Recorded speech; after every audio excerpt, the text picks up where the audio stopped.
Hello there, I'm Roman, and welcome to my first official music review. It's going to be Mastodon, Emperor of Sand. Music review. Music review. I know that it's been already 2 or 3 weeks since the Mastodon's new album came out, and there are already quite a lot of reviews on the YouTube, so why make another one? Well, as I said in my description on YouTube channel, I don't appreciate music critics as they never really did music in their real life. I am a singer and songwriter, so my perception of the record may be slightly different, or it may not. We'll see. Now, Mastodon are one of the pioneers of the genre called sludge metal, and it's really amazing to see how much they've changed and evolved over the years. Now, I don't think that the music, so what they're playing, really changed that much. It's rather their approach to the songs. While their first records were heavier in terms of vocals, there were a lot of screaming and growly vocals. Approximately at the time of the Crack in the Sky and even Blood Mountain, they started to implement more of a melodic approach, and The Hunter was really a great example of how great melodies they could write.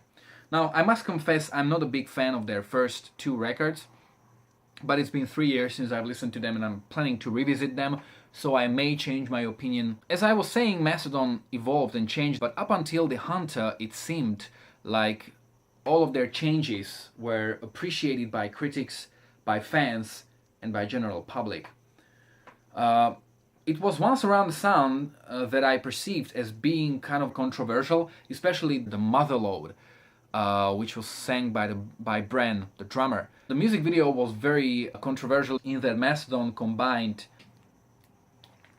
metal song with twerking. And a lot of people seem to be like, what? You don't do that with the metal video? I mean, come on, get over yourself. If we look at the first single from the Emperor of Sand, Show Yourself. Show yourself, show yourself. I wanna see everything you made of. Tear it down and rip it out. Shed your skin and float it down a river. Lose yourself, lose yourself. It's a very similar song. Again, Bren sings most of the song. If Show Yourself is the song you're gonna judge this record on, then don't. Or if you have certain expectations from hearing that single, then don't, because it's a very different song from all the other songs. Well, that's what the single is for, to kind of attract people. Let's look at what the record sounds like. So the very first song is called Sultan's Curse. Sultan's Curse.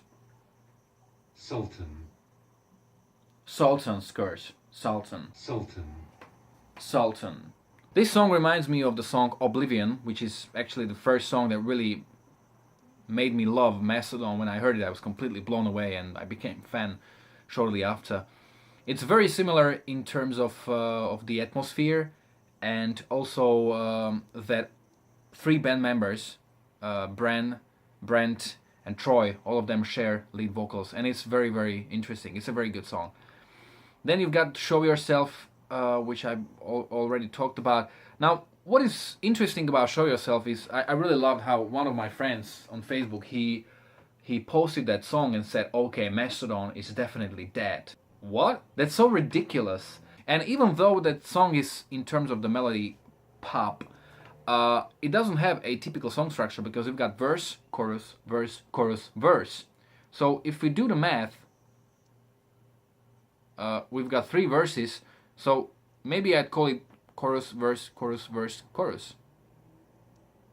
This sort of a commercial or more mass appealing approach to songwriting can be heard in a couple of other songs, like for example Ancient Kingdom is a song where the chorus completely sounds like from some pop rock song, and even though it's one of those weaker moments on a record, I really think that their lead vocals make that part more metal or more rock, if it makes any sense. I was talking about song structure, so another song to come in mind is Words to the Wise. It also has a pretty interesting song structure, because you got verse, bridge, chorus, chorus. So with this I'm trying to show you that Mastodon are sometimes labeled as a progressive band, and I think it's a pretty right description of their music because there's a lot of progressive things happening with the different time signatures. So yes, this record is definitely proggish. Another thing that I like about the record are the arrangements.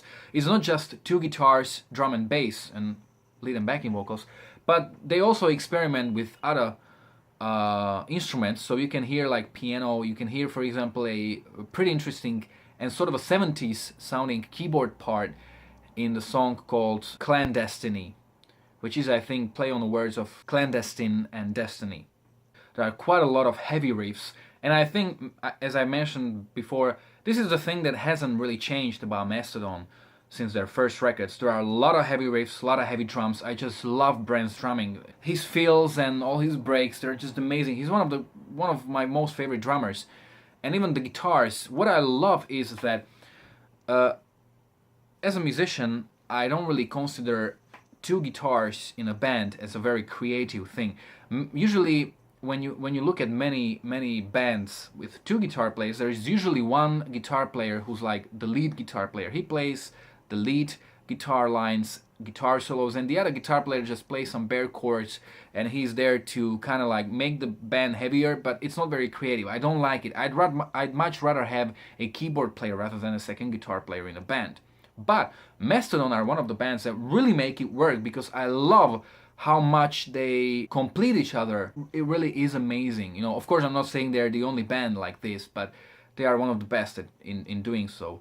Another interesting thing is that there are guest vocals on a record, and the funny thing is that those vocals are extreme, like they are more like screaming, and it's funny as that's exactly what they did at the beginning.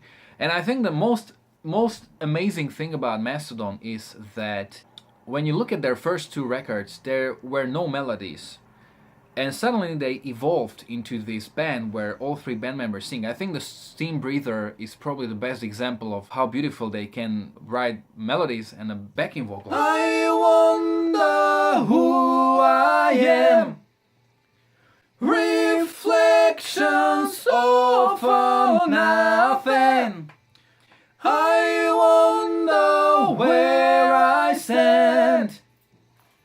I'm afraid of myself. This is probably the thing that sets Mastodon apart from all the other bands. Having three lead singers. Now, do you know any bands where there are three lead singers? This is another thing that gives Mastodon sort of a vintage vibe. Like when you listen to the old Kiss in the 70s or Queen in the 70s, there were lead vocals by more band members than two. Same goes, of course, to the Beatles, to the almighty Beatles. But if you think about it, there aren't any bands like that in like last 20 years. You may say System of a Down and Hypnotize and Mesmerize, where Serge was sharing his lead vocals with the guitar player, but those are just two singers. Same goes to Alice in Chains, but no three singers. And I think that three singers always give more variety and more flexibility to the band sound as one brutal singer in terms of technique. And beautiful thing is that each one of them are completely different. So the drummer Brent has a very clear, high-pitched voice. He almost reaches those tenor parts, which are really very good for some more melodic parts. And I really do love his singing approach. Then you've got the guitar player Brent, whose voice is almost nasal, and he's got that sort of a like lazy vibe to his voice. It's just another completely different color to the sound, and I do really love it a lot. And then you've got Troy Sanders, who still seems like to be probably the most lead singer, as he's on every song, and he's got that throaty kind of growly sound. As of now, I think that probably the most famous song out of the record is the Jaguar God. And when I first heard this song, I was like, hold your horses. Mastodon have a ballad? Because the song starts like a ballad. Even if it was a ballad, it wouldn't be I Dance With My Sweetheart at High School Prom kind of ballad. But it was a slow song, very melancholic one.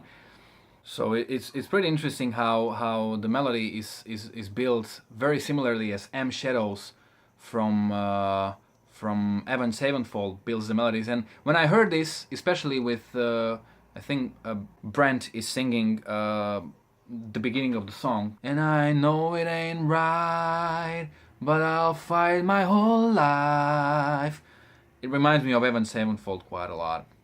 So another thing I'm gonna get to are the lyrics. Now Mastodon said that the lyrics are about cancer.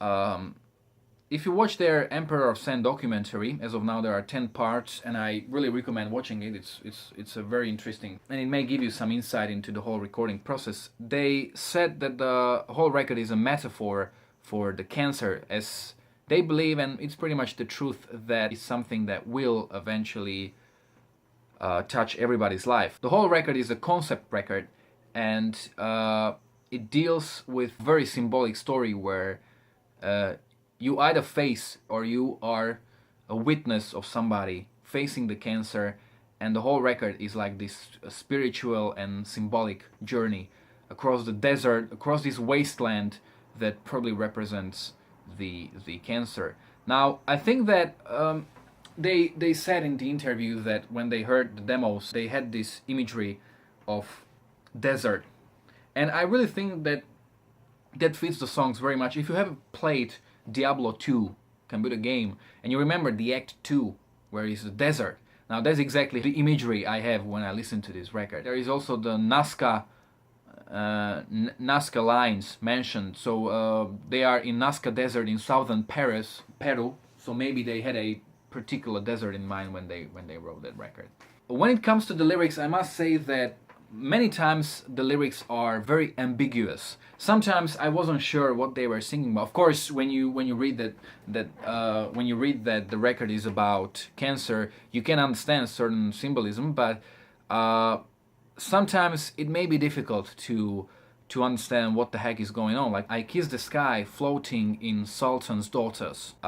What? So many times there were things where I couldn't really understand what did they mean, and when I write lyrics, I try to be more straightforward. I think that we live in a period where people are too lazy to think anymore, and if you write music, there's enough of the stuff going in music that makes people think, like what's happening, instrumentation, arrangements, and if they have to think about the words, then I think they're not going to be very motivated. And I must say that for me, lyrics were sometimes too unclear, so I didn't really know what did they mean. You know, you generally you get the idea that there are a couple of metaphors that I really like for example, the end is not the end you see, just a recognition of a memory. Now that's really beautiful. Another thing I for example witnessed is that there's a song called Roots Remain, and I guess like at the end of Roots Remained, those sounds kind of like emulate Heartbeat. I may be wrong. To sum up, I think that the performances are really great. We didn't mention Bill, the guitar player, who, according to the documentary, is the lead songwriter, as he comes up with most of the riffs. What I really love about band from the documentary is that every lead singer writes his own melodies. Now this is beautiful. I love how they are not possessive and egocentric about their own ideas, but they all work for the band. Now I haven't seen that anywhere, and they are really the embodiment of the whole being greater than the sum of its parts, as it said. You know, it's like with the Beatles. Beatles are amazing, but if you watch the band members on their solo careers, it's like sometimes okay, sometimes not so much. And I think Mastodon realizes how great they are together. I really love the sound. Songwriting is superb. So are the arrangements. I love the cover of the record. So this is a fantastic record. I love it a lot. Now every time I've heard this record 13 times as of now. I don't think that I'd be very comfortable making a review right after the record came out, because I like to take some time listening to the record and even to return to it maybe a year later and see if it still interests me in a way it did when it first came out. I do believe this is a record I'd be very, very happy to return to once I'm done listening to it. I was very hesitant what score to give it, so I'm giving it 8 points out of 10. In my rating system, 8 points. Now I'm gonna read what I wrote. This is a fantastic record and a must-have for fans of the band and the genre. So I'd recommend this record especially to the fans of Mastodon, even though there may be two groups of Mastodon fans. I recommend it to everybody who likes really heavy music with the focus on songwriting. One more thing I'd say is that the Emperor of Sand in Slovak means Cisár piesku. If you like this review, don't forget to subscribe, to like, to share, and may the force be with you. May the Mastodon be with you. Okay, maybe I should just shut up.